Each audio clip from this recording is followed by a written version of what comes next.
Bem-vindo ao Mundo Livre.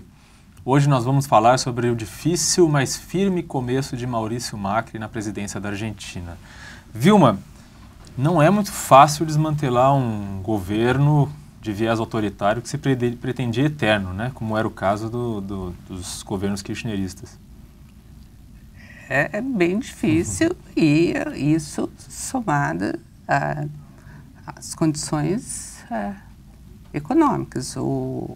O Macri está seguindo as lições, ele está sendo maquiavélico. Macri maquiavélico no sentido... Maquiavélico. Maquiavélico no sentido do Maquiavel mesmo, que é o governante deve fazer todo o mal logo do começo e dividindo o bem, distribuindo o bem.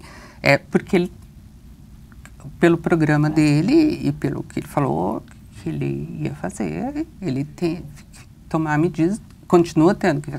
A desvalorização da moeda que era mantida, era um câmbio artificial.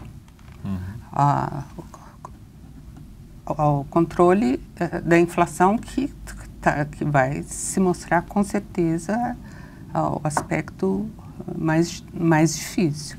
A renegociação com os credores estrangeiros, que ele resolveu negociar, em vez de impor condições, mas que liberaria investimentos na Argentina. Ele está oferecendo, eu pago 30% dessa dívida, então, mas é uma renegociação complicada.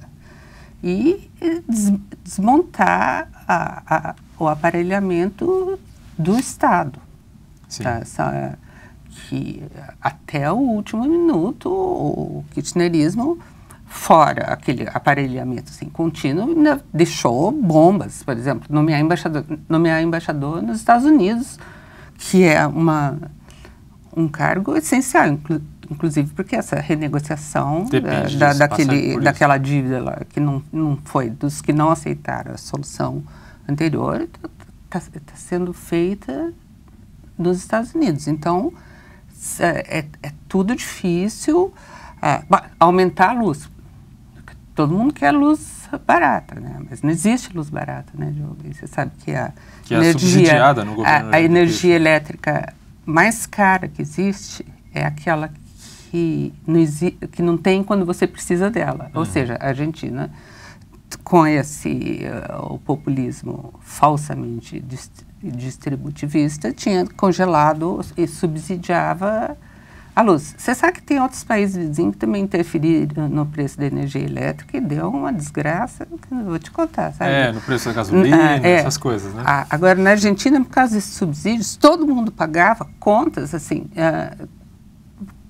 que eram numa casa enorme, uma casa de gente de classe média alta, não chegava a R$10 o preço da conta de luz. Não existe isso. Alguém estava pagando por isso. Mas, na verdade, os próprios argentinos por meio de impostos, né? Obviamente. Claro, mas quando chega aquela conta lá, que aumentou 345%, né, ele está tentando fazer uma coisa em que não penalize os mais pobres, mas que seja uma coisa mais afinada com a realidade. Enfim, todas essas medidas são difíceis, impopulares. Ele, por estar no começo do governo, ainda tem um índice de aprovação de mais de 60%, que é bastante. Mas essa aprovação inicial, você gasta ela muito rapidamente. Não adianta falar assim, eu fui eleito para fazer isso. Não, no dia a dia é que você vai ver, os preços estão subindo.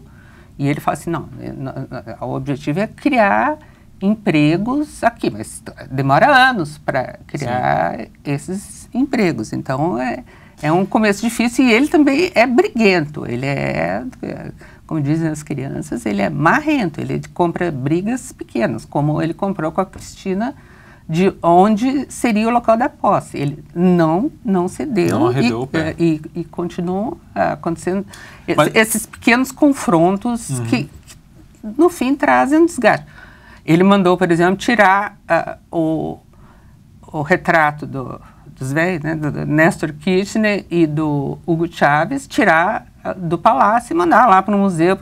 É um bem estético. Se bem que Vierro, na verdade, era a Vieja, né? A Vieja, mas o outro era o Tuerto, né? Segundo José Mujica, presidente do Uruguai.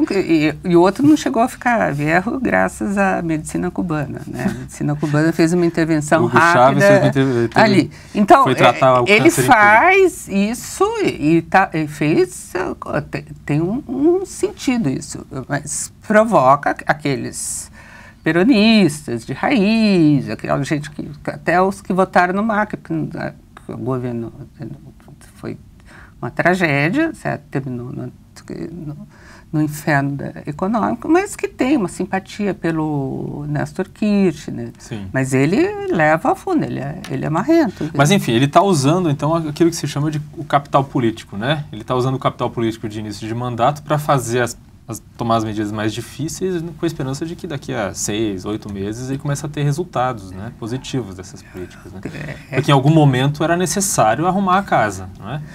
Inclusive com as demissões,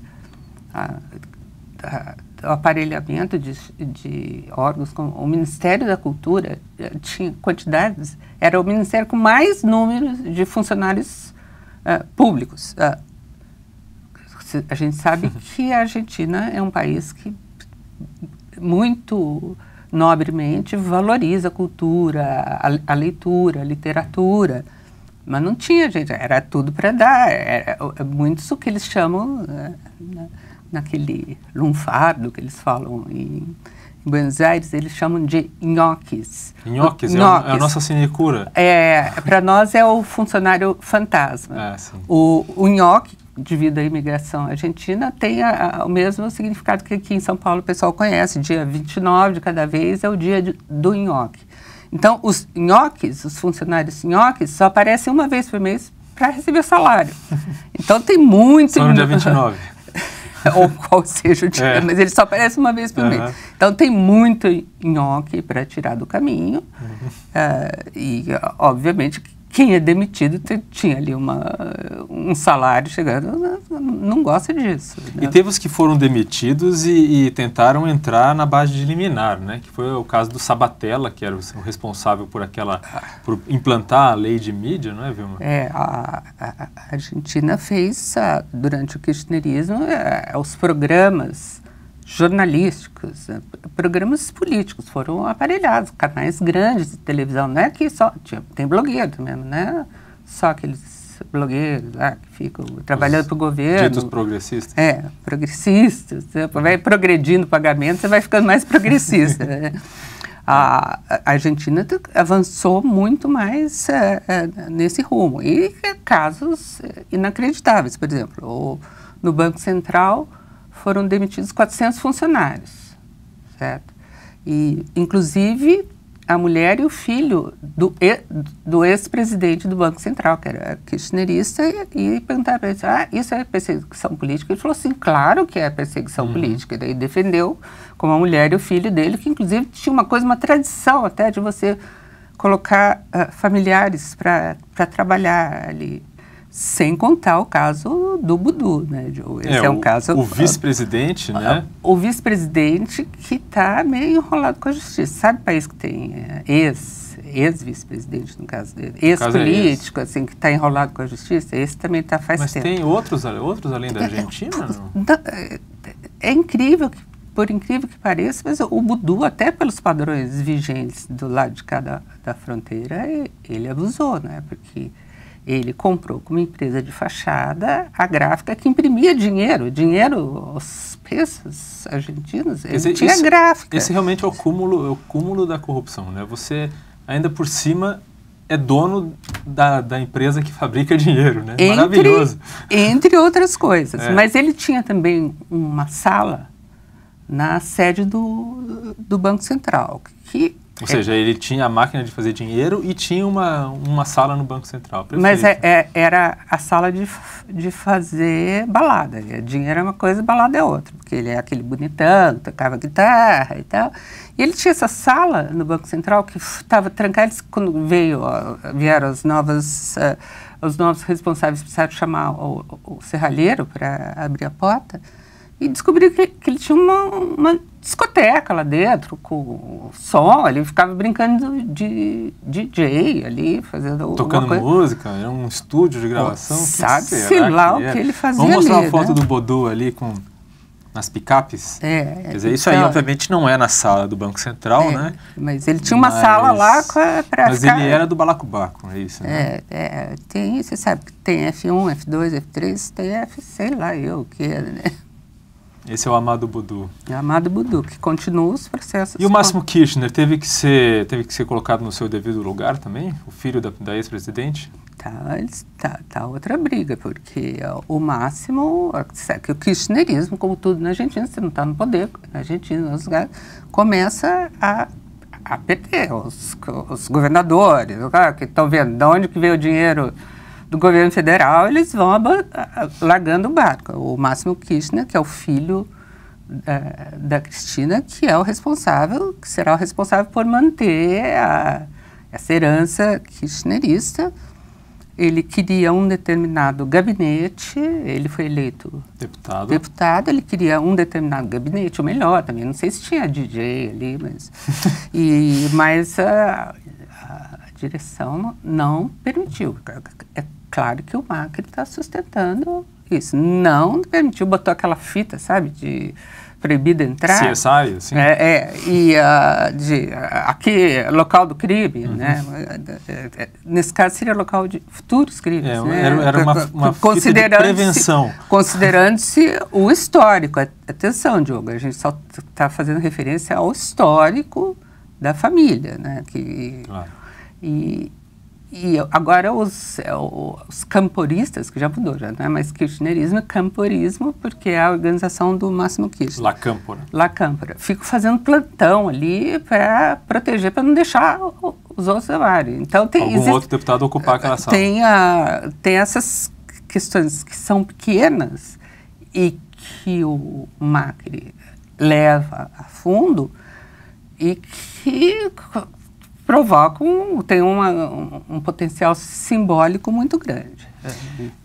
E o episódio de uma militante sem teto, a Milagro Sala, que foi presa recentemente, e aí já vieram aqueles jornaizinhos lá que eram bancados pelo kirchnerismo, que continuam, né, nessa toada, dizendo, tá vendo, acusava o governo de Cristina de ser autoritário, mas ou então vem criticar o governo do Maduro, que tem Leopoldo Lopes na cadeia, não sei o quê. Olha só, a Argentina também tem preso político, tem essa Milagro Sala.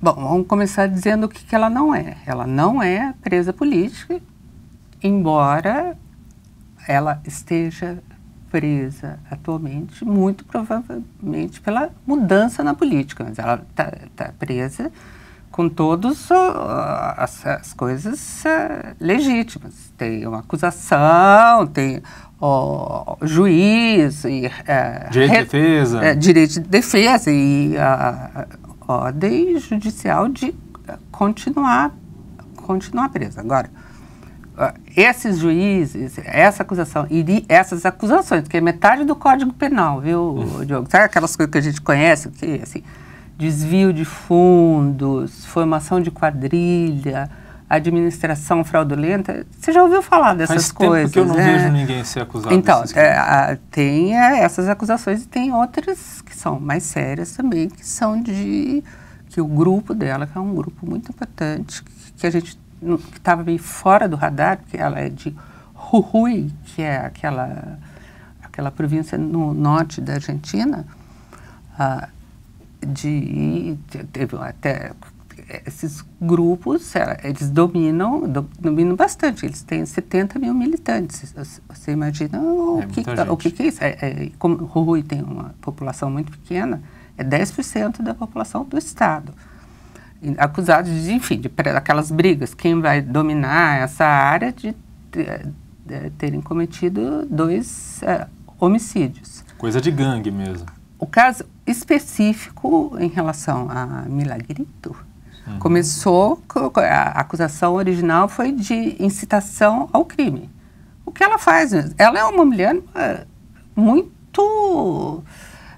ela fala muito bem, ela é uma daquelas revelações, que ela era vendedora ambulante, ela é indígena, né, da população indígena, que é muito marginalizada, e ela, durante o governo Kirchner, foi daquelas organizações que passaram a ser beneficiadas por verbas do governo. E ela fez realmente muita coisa, por incrível que pareça. Ela construiu casas populares, aquela coisa com piscina, com centro esportivo, clínica, pequenas clínicas bem montadas.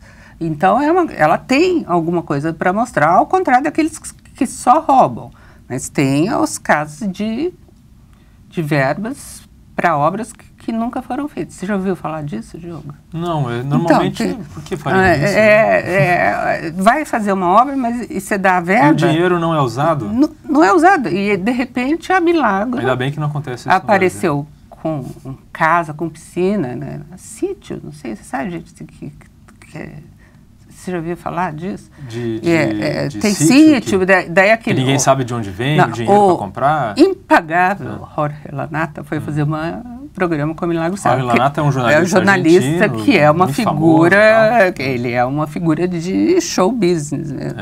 Ele foi fazer um programa lá no bairro, que é muito mais do que bairro, que é o movimento de moradores Tupac Amaru.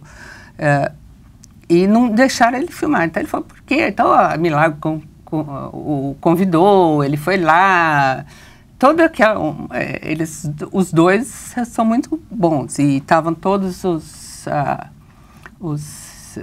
muitos militantes numa sala cercada lotada de militantes, sem nenhuma agressividade, porque você conhece a Bolívia, que eles são dessa mesma natureza de origem indígena. Eles são extremamente gentis, são pessoas muito amáveis, de forma geral. Então, o Lanata entrou lá, daí e aí ele falava, tem a questão da quinta, e ela, não é isso na quinta, é isso na casa, é isso na casa. Mas daí perguntaram depois o filho também, porque todo mundo aparecia, eles compram aqueles carrinhos pequenininhos mais caros, sabe? 500, Smart, ela tem Smart. Custa caro, mas daí eles falam, não, foi feito com o nosso trabalho. E ela recebe também, ela fez muita coisa e é acusada de desviar dinheiro para obras que não foram realizadas. Mas que fique claro que não é a mesma coisa, porque o Macri não tem o aparelhamento do judiciário como a Cristina Kirchner tentou ter, né? Essa questão é uma questão muito ligada a Jujuy, a essa província que o senador Gerardo Morales, que é da União Cívica Radical, que integra essa frente macrista, ele é um partido tradicional da Argentina. Ele tinha um confronto com a Milagro Sala e eles faziam aquelas coisas que eles chamam de scratch, né? Coisas bem agressivas e também uma política de entrar com ações populares o tempo todo contra ele. E ele foi sendo absolvido. Por incrível que pareça, ele é um economista que propôs e conseguiu que fossem aprovados muitos projetos que se inserem no ambiente de sanidade econômica. Acho que isso não poderia existir na Argentina. Não só existe, como então ele é até uma figura muito composta. E ele foi muito, muito, muito agredido pela Milagro, que tem essa capacidade de mobilização, de mandar os seus militantes lá para fazer o scratch e acusações na justiça. E agora, no ano passado, com essa mudança toda que houve, de governo? A oposição, ele foi eleito governador. Então, isso acontece no âmbito da justiça estadual. Sim. Aconteceria se continuasse, se os kirchneristas ou os neoperonistas ganhassem a eleição? Talvez não. É possível que não, Sim. Né? Mas isso não faz dela automaticamente, ela não está sendo criminalizada por ser uma... Está mais para uma volta da normalidade do que o contrário, né?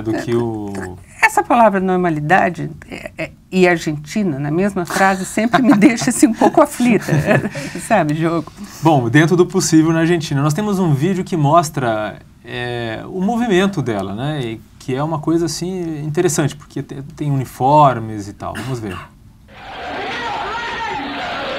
Todos com roupinhas iguais, não é, Vilma? Parece coisa de o milícia. Lanata, inclusive, pergunta para ela, mas por que eu fiquei impressionado com essa gente de uniforme e todo? E ela falou, não é uniforme, é roupa de trabalho. Ele falou assim, não, isso é uma questão que a gente vai resolver com o dicionário. Se todo mundo usa uma roupa igual, é uniforme, isso se chama uniforme. Eles, inclusive, tinham uma fábrica de roupas. Ela abriu, com verbas do governo, uma fábrica de roupas. Isso Olha o Che Guevara ali na os três inspiradores deles são o Che Guevara, a Evita e o Tupac Amaru, que foi o líder de uma rebelião colonial. Ele não é o Inca original, mas ele era considerado um descendente, isso aconteceu no século XVIII. Inclusive ele era marquês, ele tinha título de nobreza dado pelo governo, o reino da Espanha, e ele se tornou um sinônimo, se tornou um sinônimo de rebelião, tudo, é uma coisa do século XVIII, tanto que os Tupamaros, que era a esquerda armada no Uruguai, tinha esse nome por causa dele. Não é aquele Inca original que foi queimado pelos espanhóis. Também deu rolo, não era para os espanhóis terem feito isso. Vilma, para terminar, o que o Tupac Amaru tem a ver com o Tupac Shakur, o rapper? Bom, ambos foram despachados para o plano superior prematuramente, né? Agora... Tem uma relação ou é só coincidência de nome? Você sabe que os americanos têm os negros americanos têm os nomes muito específicos que eles gostam, que eles criam, ou que eles as mães dão a eles, ou que eles adotam. Mas Tupac, que era o grande Inca, por causa da história do Peru, da época da do descobrimento, se tornou um sinônimo de rebelde, de coisas contra o sistema, de um personagem contra o sistema. Vamos lembrar que os indígenas, tanto durante o período colonial, como depois, na Bolívia, nesse norte, no Peru, no norte da Argentina, sofreram terrivelmente. Eles eram mantidos em regime de servidão, que tinha já o regime de servidão deles durante o Império Inca, porque não fazia aquelas estradas, aquelas cidades... Pagando salário mínimo. Não pagava, não tinha bolsa-lhama também, né? Mas eram...